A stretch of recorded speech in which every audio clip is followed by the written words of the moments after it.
Good morning.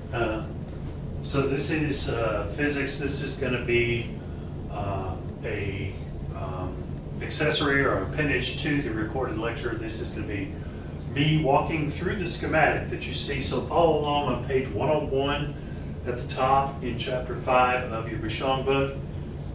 This is the very same schematic drawing. I'm going to walk through these parts again on the whiteboard.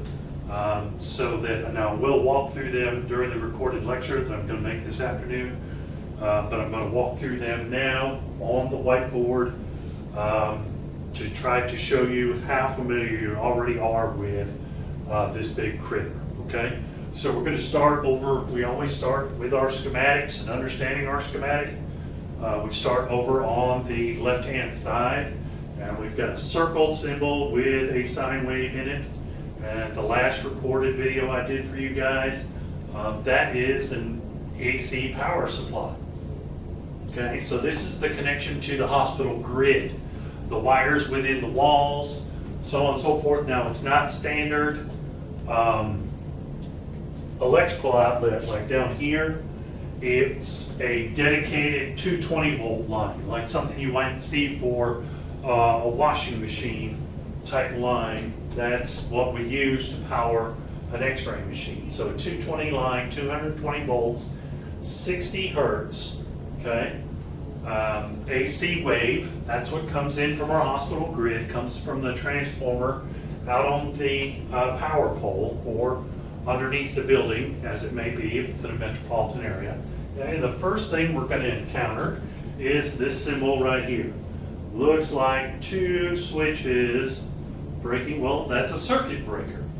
Yeah, so every x-ray machine has got a circuit breaker that disconnects the whole thing from the hospital grid, from the power supply if there's a surge of amperage, okay? Because we're going to have sensitive electronic components in the rest, the timer, the voltmeters, the ammeter, so on and so forth. Those things can burn up and fry out. We can also damage our diodes and our rectifier diodes and our x-ray tube if the current gets too high in certain places of this schematic. So if the incoming line voltage spikes or the incoming line amperage spikes, the circuit breaker can trip and the machine can, the entire circuit will lose power because this is the power supply for the entire circuit. Okay? Now, coming off of the circuit breaker, we have a voltmeter wired in. Wrap your mind around that. That's in parallel. The voltmeter is in parallel. Okay? There are two paths. Once I close the circuit breaker, are there two pathways? Yeah, the electron, if the electron comes in here, it's got a choice. It can go down here to whatever this doohickey is, we'll get to that in a second, or it can go through the voltmeter and then back around. Okay, so there are two pathways, all right, for the electrons to go. So the voltmeter is wired in parallel to our auto transformer. This is what we call our pre-reading voltmeter or our line monitor. It's monitoring the line of inbound electricity for a certain predetermined voltage. We want 220. What if there's a lot of usage at that particular time of day?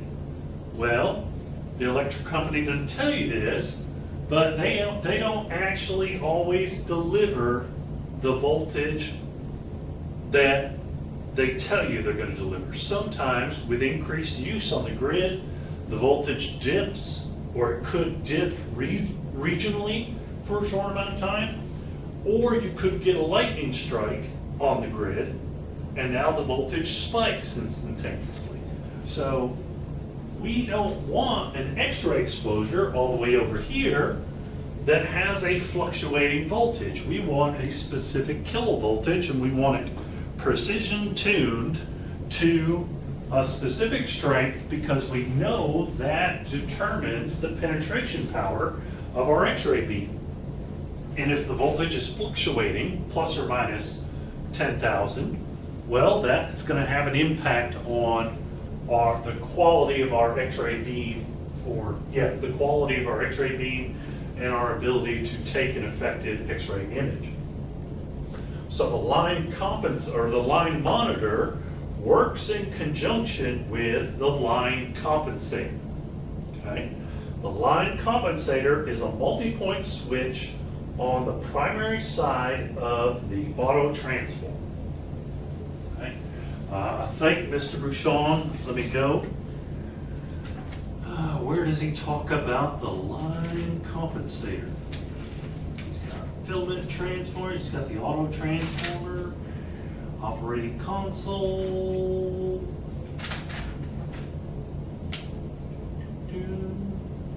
Line compensator. There you go, top of page 88 in chapter 5. The line compensator measures the voltage provided and adjusts that voltage to precisely 220. Okay? So when the electric company says this is a 220 line, sometimes it's a 225 line, sometimes it's a 215 line. We can't have that kind of fluctuation, so we precision tune. We read what the actual inbound voltage is, and then we make an adjustment to the primary side of the auto transformer. And that's the next part of the schematic. The auto transformer it's got a theoretical primary side and a theoretical secondary side. And it actually has two secondary sides. It's got this, which is the voltage selection circuit, and then this, which is the whole thing's commonly referred to as the filament circuit, but you might think of this as the MA selection circuit or the milliamperage selection circuit. Okay? So coming off the auto transformer, I've got this bottom circuit, this top circuit. Let's talk about what is the auto transformer doing. Well, what does a transformer do? A transformer allows you to change voltage. Okay? It allows you to either amplify or fraction the voltage that you have on the primary side. And an auto transformer is no different. How does it do this? Well, it does it through the proportion that you guys learned. What was that proportion?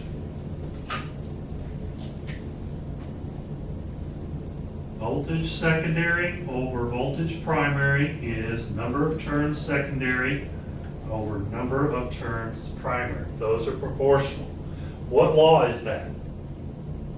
That's the transformer law. Okay? So the transformer law applied here, we have voltage primary is always 220 via the line compensator. Okay? Number of turns primary is going to be adjusted to match the voltage. If it's not 220, if it's fluctuating high or low, then the line compensator adjusts number of turns primary.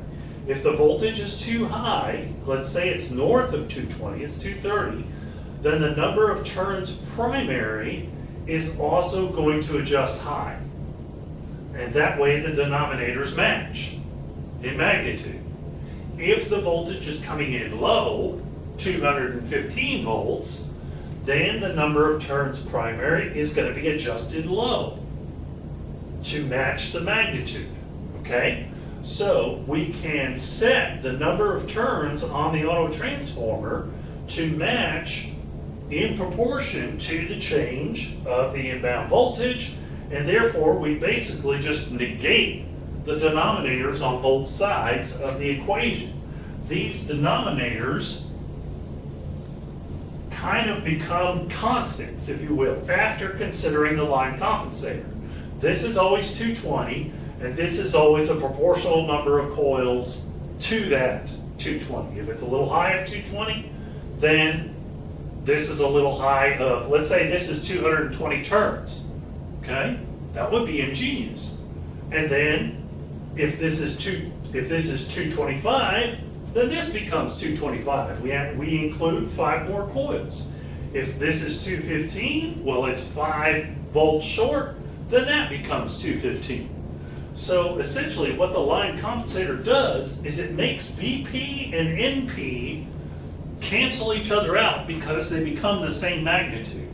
So the simplified transform becomes voltage secondary equals number of turns secondary. Now where is that going to play in? Let's look at this top schematic. And this, if you can't see this well on the video, again, refer to page 101 in your chapter 5. It's the exact same drawing. I used the 101 chapter 5 drawing, that would be figure 5-32, to create this morning before I started the video. All right? So we had the voltage secondary is going to be equal to the number of turns secondary. I want you to look at this thing right here. Bouchon calls this the KVP selector.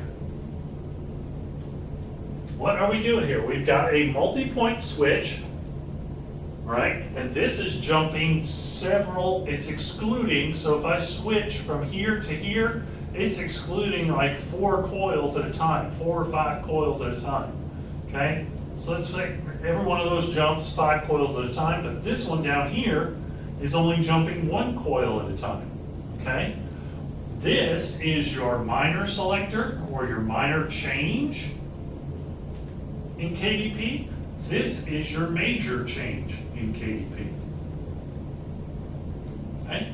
So we can pick, or with the 2 multi-selector switches on this circuit, we can pick exactly what number of turns secondary is going to be. If we pick that, well then we've also picked the voltage output. That's why Bouchon calls it the KVP selection. Now, is it a kilovoltage at this point in time? No. This is, remember, the primary side of this thing is roughly 220 coils. How many coils is this? I'm going to say at its maximum, it's probably about 100, 120. Okay? If I connect to this and this, I get about 120. Okay? If I connect to the inside ones, I'm going to get about 48, 50 coils. So effectively, this is outputting a voltage of somewhere in the range. The output voltage, V secondary, is going to be between 50 volts all the way up through less than or equal to 120 volts. Okay? Is it a kilovoltage yet? No, we haven't put it through a high voltage transformer or a step-up transformer yet. The only thing we've done is we fractioned with the auto transformer and these 2 multi-selector switches, we fractioned off a specific selection of coils, number of turns secondary, that we want to include for this circuit here. Therefore, because of the line compensator and its magic, we're selecting, what we're really doing is selecting our output voltage off the secondary side of the auto transformer here, okay? Somewhere between 50 volts and 120 volts, okay? We're still in a low voltage. And by low voltage, I mean less than 1,000 volts. Why are we in a low voltage here? Well, Bouchon gives you a clue. That lime green section, roughly right about here, he's got a dividing line all the way through his schematic, and he calls this section the control console. Now, think about voltage. Voltage is the push or pull on the electrons. Think about that video that I showed you where the guy took a high voltage transformer from an X-ray machine and made the electricity arc in air 8 inches. Do we want high voltage running through our control console? When you touch the control console and it's got high voltage running through it, what happens? That's right, you stick to the console and you start frying. Do you want that? No, I don't think you do. Okay? So, we keep the control console in a low voltage setting so that people can safely choose a kilovoltage and an MA in a low voltage scenario, okay? So the KVP selector gives you an output voltage on this line somewhere between 50 volts and 120 volts, right? And how do we know what the output voltage is? Well, we've got a KVP meter right here. And this reports to the console. So when you're hitting those buttons and dialing up the kV, it's giving you a number back and telling you what it's going to be. But it reports it in kilovoltage. Well, how does it do that? Well, we just take the voltmeter reading and we multiply it by 1,000. So it's a projection. Is it going to be an accurate projection? I don't know. Let's look. How have we wired in this voltmeter? Do you see it? Doesn't that look like rungs on a ladder? If it's rungs on a ladder, what's the orientation of the voltmeter to the auto transformer? It's a parallel arrangement. What do you know about parallel circuits? The voltage is constant in parallel. So, whatever we measure here is true for here.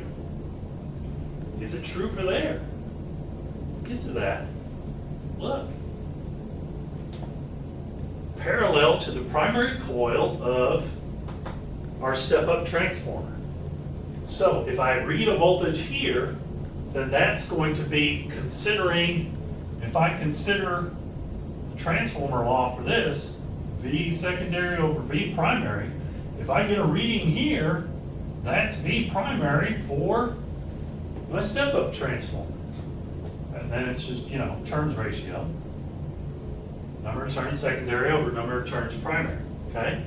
So whatever I select here reports to me back at the control panel here, but is also the voltage here at the primary coil of the high voltage transformer, okay? Now, I'll get back to that idea in just a second. Let's catch up down here with this bottom circuit, also known as the filament circuit. Now, Bouchon, I think, calls this section only the filament circuit. This he calls the control console. Different authors will do different things. I consider the MA selector, which is this critter right here, to be part of the filament circuit. The filament circuit begins with selecting the filament current. And that's what we do with the MA selector. So let's follow this off of the auto transformer. Doesn't look like I have a selectable connection here.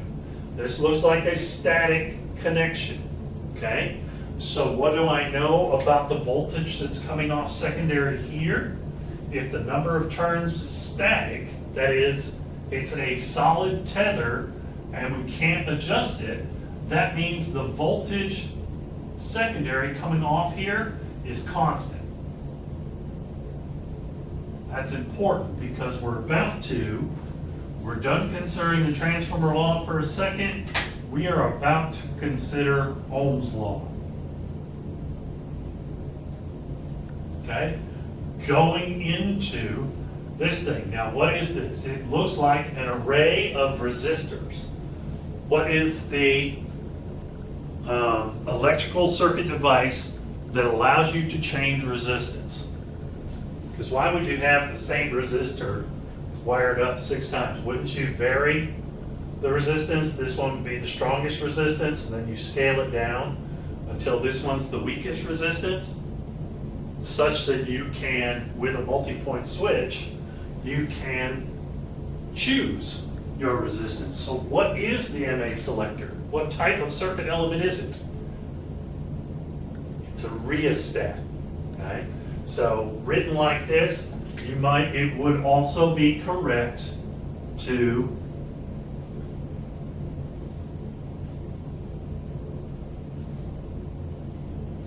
just put that in there.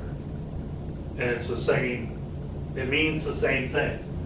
Variable resistance, okay? So voltage is constant, V equals A times ohm. What is the wiring of the rheostat to the auto transformer. What is the arrangement? How many pathways? Okay, so electron comes out here. It's got to choose one of these. And then it connects to half of the primary side of the filament transformer, and then it returns. That looks like, is there an alternate pathway? Yeah, kind of. You can change a resistor, but it ends up at the same terminus. So is that really an alternate pathway? No, it's not. In the rules of electricity, that would be a series arrangement. The electron has to go through the rheostat to complete the loop and get back to the auto transformer. There isn't a pathway through the circuit. On this bottom circuit here, there is not a pathway through where the electron dodges the rheostat. It doesn't have to go through the rheostat. Therefore, the rheostat is wired in series. What do we know about series circuits? Current is constant in series. So, current is constant. We have voltage being constant coming off the transformer by means of the static connection. The current's going to be constant, but what is the magnitude of the current? Isn't it going to be an inverse to the resistance? Because I'm selecting variable resistance. So let me do a chart right here. Hope you guys can see it. I'm going to do V. I'm just going to say V is 10. Okay? And then I am going to list all the resistances in my, so my top resistor there, that is 100 ohms. Okay, and then the next one down is 50 ohms. And this is going to be A. We're going to calculate A. Okay? And then the next one down is going to be 20 ohms. And then the next one down is going to be a 10 ohm resistor. And then at 5, how many do I have? 1, 2, 3, I got 6. 5. And then I'm going to do a 2 ohm resistor. Okay? So I've got 6 resistors there. The strongest resistor on the array is 100 ohms, and then they scale down, and the lowest resistance all the way down here, this resistor is just 2 ohms. So with a constant voltage of 10 coming off the auto transformer, let's figure out what the amperage is going to be coming into the primary coil of our step-down transformer, or our filament transformer. Okay? So if I take 10 through 100 ohms, well, it's V equals A ohm. Therefore, if I'm solving for A, I've got to divide both sides by ohms. So the other way to write this would be V over ohms equals A. Well, now I can solve. 10 divided by 100 is going to be equal to 0.1 amp. It's going to go through. Okay? You'll see a pattern as we go. 10 divided by 50 is now going to be 0.2 amps. You can check my calculations if you want. 10 divided by 20 is going to be 0.5 amps. 10 divided by 10, that's going to be a 1 amp current. 10 divided by 5 is going to be 2 amps. And then 10 divided by 2 is going to be 5 amps. Well, looky there. With a rheostat wired in series, it says MA selector. But we're not really selecting, truthfully, we're not selecting an MA at all. We are selecting a resistance for the circuit, and then whatever constant voltage selected resistance yields allowed amperage. And if it's wired in series, the amperage that's allowed here is the amperage for the entire loop, because current is constant in series. So by virtue of wiring a rheostat in series, and providing it with a constant voltage, Ohm's law says that effectively, by changing the resistance at the rheostat, we are inversely changing the amperage. With a high resistance, we're going to go with a low amperage. And in order to increase the amperage on the circuit, we're going to decrease the resistance at the rheostat. Okay? It's a one-lane road. There's only one pathway for the electron to get back to the autotransformer, which is effectively the power supply. And that pathway has to go through the rheostat. Since it has to go through the rheostat, a resistor has to be chosen.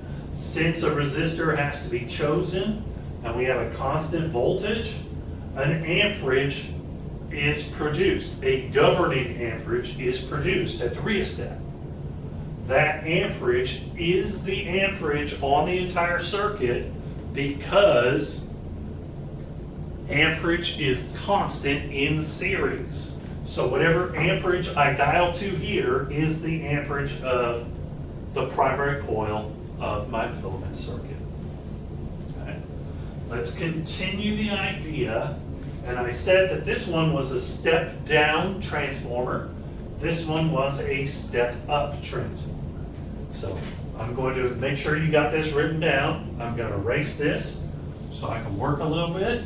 And now we're going to consider the transformer law again. We've got it up here. Let's work down here where we can work with it.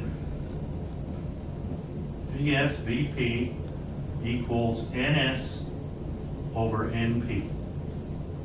Okay? What about for a step-down transformer? Are we really worried about the voltage? What does Bouchon say about current with a step-down transformer? Let's see what he says. It's going to be control, I would start with control of milliamperage.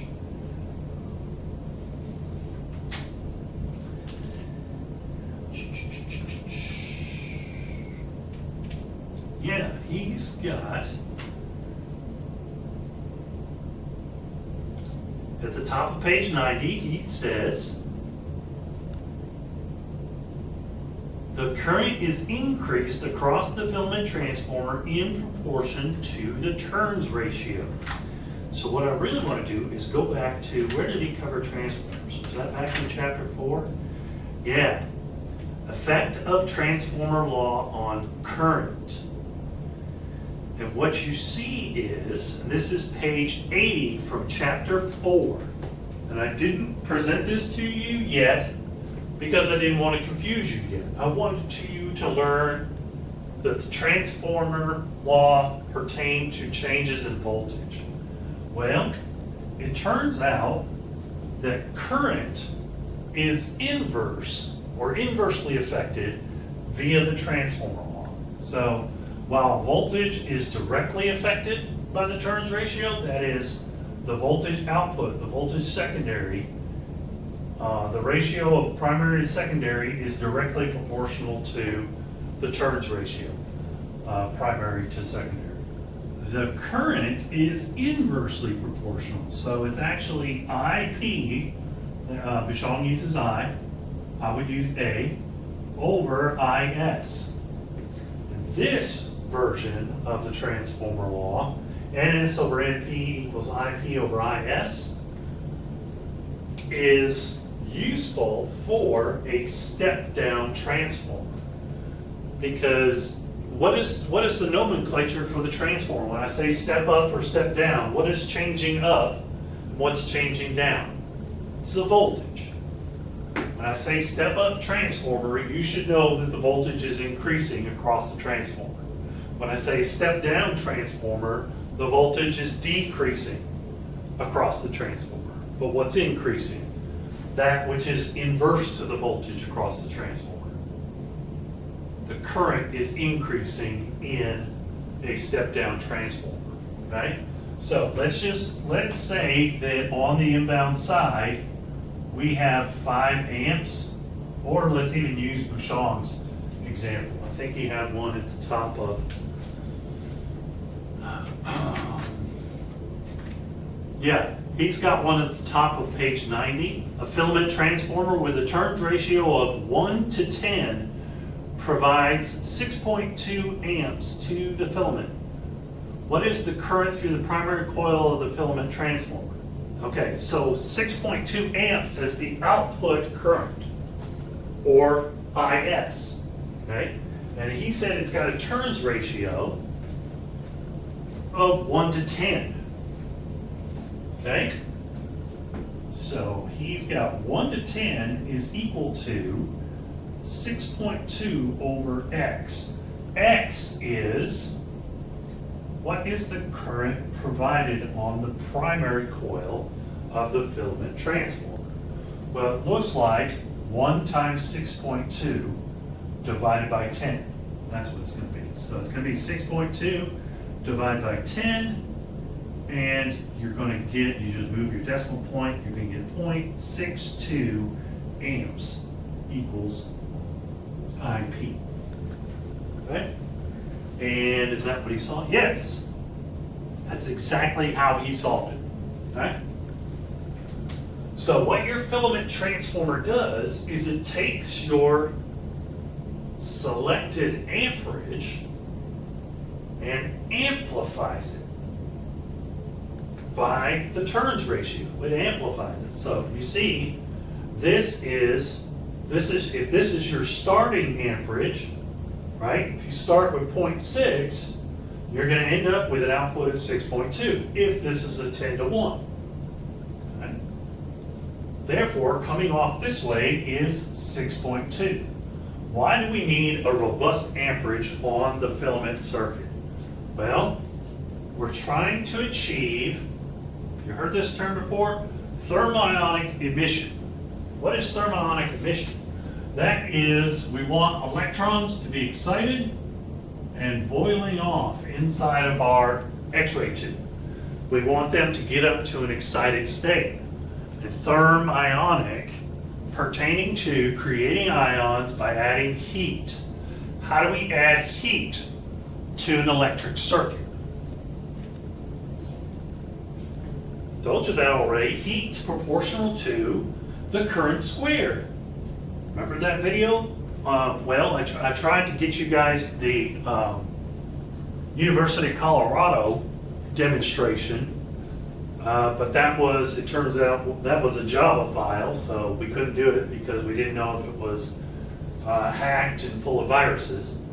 But what we found out from a supplement video, I think it's an Indian guy on the internet, on YouTube, we found out that heat in a circuit is proportional to the current squared. So if we're trying to create thermionic emission, and that's producing excited electrons, pertaining to producing excited electrons through the application of heat to a filament, how do we get more heat at the filament? Heat was proportional to the current squared. So more current, more heat, more electrons, okay? And generally that's true until you get to the space charge limit. Mr. Shepard will teach you about that, okay? But that's the whole point of this. We want to select our amperage here at the rheostat, and then current's constant in series. That's a series connection to the primary coil on the filament transformer. It's a step-down transformer. Voltage is step down, but current is inverse to voltage through a transformer. So current is amplified, right? So whatever we select, it's amplified by a certain magnitude. The magnitude of the turns ratio creates the amplification, and we get a high current running into the filament, okay? Now you might notice that there's 3 wires instead of 2. And you might notice that there's a switch here, okay? This is your large focal spot versus small focal spot selector. And it really is the difference between the large filament and the small filament. Or reverse those, whichever one. You can say, You can say that this circuit here, this powers the small filament. Okay, and then there's the shared wire, and then this circuit here powers the large filament. Okay, now think about Faraday's law, think about the schematic, think about this switch. If the switch is set here, that connects to here, and then, so this part of the coil gets current running through it, and then it returns back. Does this top part of the coil get any current running through it? No. The current is only running through the bottom part of the primary coil, if we're selected here. So, what kind of, are we going to produce induction over here? No, there's no changing magnetic field. How do we know there's no changing magnetic field? Because there's no AC current going through there. The AC current is only going through this lower half of the primary coil. So therefore, induced current is only going to be in the lower half of this output filament. So effectively, flipping this switch determines whether or not this lower secondary coil. So if we flip this switch to the down position, we power up this coil, and therefore this circuit, and therefore this filament here, versus if I flip the switch up here, now I've got current running through here, but not the bottom of the coil. Now I get induction in the top, but not the bottom. And now the other filament lights up. We're playing with this switch is manipulating Faraday's law of induction and only using the top half or the bottom half of the transformer. It's actually two transformers married together with a common line. Okay? And then that common line extends all the way in, and it serves as a bridge between the small filament and the large filament. And that's how you control focal spot size. Is you either use a smaller filament, therefore less electrons, smaller, more compact, or large filament, larger electron cloud, and the electrons spread out a little bit wider on the target anode. Okay? So that is that part. Let's finish this up with what's happening with this transformer, different from this transformer. This one is a step-up transformer. This circuit down here is to do what? We're going to select our MA and select our focal spot size. And amplify our amperage going into the X-ray tube. This here, we're going to select our kilovoltage, okay, and amplify the kilovoltage. Okay. With the transformer law, usually your turns ratio here is, number of turns secondary is 1,000 to 1. Okay? So with 1,000 to 1 turns ratio, if you start with that, all you have to do is just add a K to it, and that's your output. So at the low end, it can output 50 kVp or kilovolts, all the way up to 120 times 1,000. Hey, look at that, 120 kVp. Doesn't that look familiar to you? Yeah, that's the diagnostic range. That's exactly the range we want for voltage in order to shoot X-rays. This for hands, this for chest X-rays, and then all the other exams in between. Okay? So 1,001 turns ratio, we are amplifying the voltage by about 1,000. Okay? We have induction from the we have mutual induction here from the primary coil to the secondary coil because there's two coils. Okay? And what the heck is this critter? Well, And Bouchon, I think he even went as far as to rectify that. Sometimes you rectify it, sometimes you don't. Rectifying would be a more accurate reading. This is going to measure tube current. Okay? And to be more accurate with how this ammeter is arranged, it should look like this.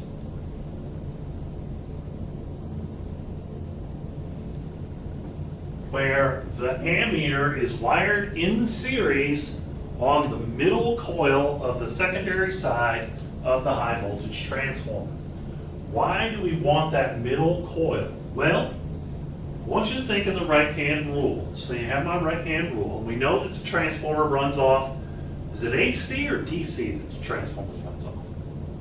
It's got to be AC, because in order to induce a current in the secondary coil, Michael Faraday said, we need a constantly changing magnetic field. So think right-hand rule, think current flowing through loops of wire. If it's AC, then that current changes direction 60 times a second. So magnetic north flips up and flips down, flips up and flips down, flips up and flips down, right? What about, so we're pushing a high voltage because we'll get the same induced effect. We'll get a magnetic north through that coil, and we'll get an induced current and voltage here. What about in the middle of the coil though? So watch, I'm going to keep my hand a little bit more still, and I want you to focus on this finger right here, which is connecting to the middle of the coil. And I want you to tell me, is there magnetic field change at this point? You should say no. In this state, this point is halfway between the north pole of the magnet created by the coil and the south pole of the magnet created by the coil. 1/60th of a second later, it's still in the same position in the magnetic field. It is halfway between the north pole and the south pole. There is no change in the magnetic field at the center of a vertical coil. Therefore, is this high voltage? No, because we can't induce, theoretically, a high voltage where the magnetic flux is zero. So if we wire an ammeter in right there on that middle coil in series, it's going to tell us the amperage of this circuit right here. And what do you see that it's in series with? It's in series with the X-ray tube. This reports our tube amperage. That's why at the end of the exposure, the actual mass comes up. That's from that. This one doesn't give off a number though until you power up the high voltage transformer. That is, match the exposure switch all the way down. Okay? So by wiring to the middle coil of the high voltage transformer, it is safe to wire an ammeter in there in series and have that ammeter report back to the control panel, because theoretically that is not high voltage. Even though the rest of the circuit is high voltage, the middle coil is not experiencing magnetic flux. If there's no magnetic flux, there's no induction, and therefore, now is there going to be current? Absolutely, because the coils above and below are going to be providing the push, and therefore there's going to be a current. But the middle coil is not going to be high voltage. It is going to record an accurate amperage though. And we ground it out just to be sure. Right? Now, Coming off the high voltage transformer is the 4 diode diamond rectifier that yields a pulsed DC current, okay, to our X-ray tube. Because why? I told you in the last lecture when I talked about rectifiers and transformers, we need this thing here. We need that because this device is operating under AC, but this device prefers DC power. So therefore, we have to rectify our AC wave, get rid of the troughs that would push the electrons in the other direction across the X-ray tube and turn them into peaks. So when we do that with the rectifier, then we get electrons coming in from this side, so we get a cathode, and then positive charges gathering on this side, the anode. Right? So, are there some switches missing? Yes, absolutely. There's one switch missing. Probably put it right here.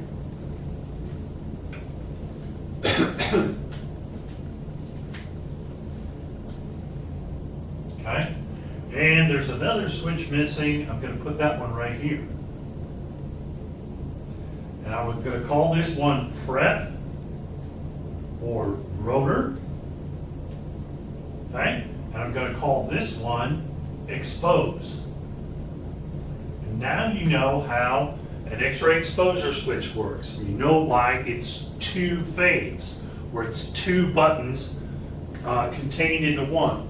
The first button, when you mash down the first button, you close the filament circuit and the filament starts heating up. Now coming off of the filament circuit, that's not shown in Bushon's schematic, is you're also going to start powering the stator off of the filament circuit. So the first thing that happens is you turn on your X-ray machine. Okay. Second thing that happens is you select a technique. You select your MA. Maybe you're using an automatic timer. Maybe you're dialing in a specific amount of time. How does the timer work? Well, how does your oven work? Have you ever made biscuits? You better be using a timer or you're going to burn those puppies. Okay? So if you know how your kitchen timer works, your oven timer works, you understand how an X-ray timer works. Okay? It involves quartz and microchips. So you can either set your own timer or you can do an automatic timing. The KVP is set. You select an MA for the current. When you push on the prep, you close this bottom circuit and that circuit activates first. The filament starts heating up and the stator starts spinning. Well, the stator actually starts generating a changing magnetic field, a rotating magnetic field. The rotor responds to the stator and starts spinning. Okay? So those 2 things happen when you close this switch here. This is your prep and rotor switch on your X-ray exposure switch. When you close this one here, now you're supplying voltage to this primary coil, therefore you're inducing high voltage in the secondary coil, therefore, oh, look what's in parallel. Look what's in ladder. Ladder, ladder, ladder, ladder.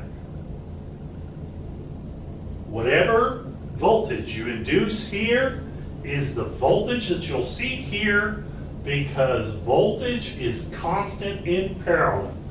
Get rid of the rectifier and trace it out if you want to.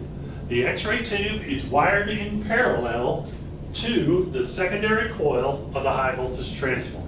So whatever voltage we make here is going to be the voltage that we see at the X-ray tube. Okay? So if you produce 120 kV, you're going to get 120 kV pull from the cathode to the anode, or from the anode to the cathode, as it may be. Okay? So, what circuits power up for prep? All the control panel circuits power up for prep.